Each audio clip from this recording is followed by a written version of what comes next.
আলু ভেজে তুলে নিচ্ছি। 1 চামচ ধনের গুঁড়ো, এবার জিরে, গোলমরিচ, শুকনো লঙ্কা, কাঁচা লঙ্কা আর গোটা গরম মশলা মিক্সির বাটির মধ্যে দিয়ে দেবো। দিয়ে এর একটা পেস্ট তৈরি করে নেব। তেজপাতা দিলাম, পেঁয়াজ দিয়ে দিলাম। পেঁয়াজটাকে একটু ভেজে নেব। পেঁয়াজের মধ্যে মটনের চর্বিটা দিয়ে দিলাম। এটা এর সঙ্গে একটু ভেজে নেব।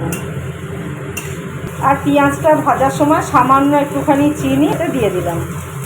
পেঁয়াজটা আধ ভাজা হয়ে গেছে, এবার এতে দিয়ে দিলাম 1 চামচ আদা বাটা, রসুন বাটা, পেস্ট করে নেওয়া মশলাটাকে একটু ভেজে নেব। অল্প করে নুন দিলাম, অল্প করে হলুদ দিলাম।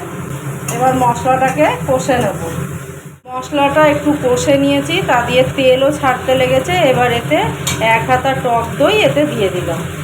আবারও একটু ভালো করে কষে নেব। মশলাটা ভালো করে কষে নিয়েছি আর এর কাঁচা গন্ধও চলে গেছে।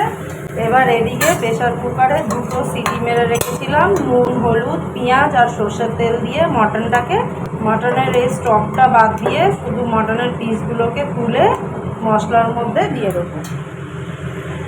স্টক থেকে মটনের পিসগুলোকে মশলার মধ্যে দিয়ে দিয়েছি। এবার ভালো করে কষে নেব। খুব ভালো করে কষে নিয়েছি। এবারে মাটনের যে স্টকটা রেখে দিয়েছিলাম সেটা এতে দিয়ে দেবো। ভালো করে নেড়ে নেব। ঝোলটা ফুটে গেছে, এবারে ভেজে রাখা আলুগুলো এতে দিয়ে দেবো। গ্যাসের আঁচটা একটু কমিয়ে দিয়ে এবার আলুটাকে ঢাকা দিয়ে সেদ্ধ করে নেব।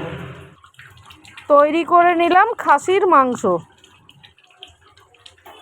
নতুন বন্ধুদের সাবস্ক্রাইব করার জন্য অনুরোধ রইল।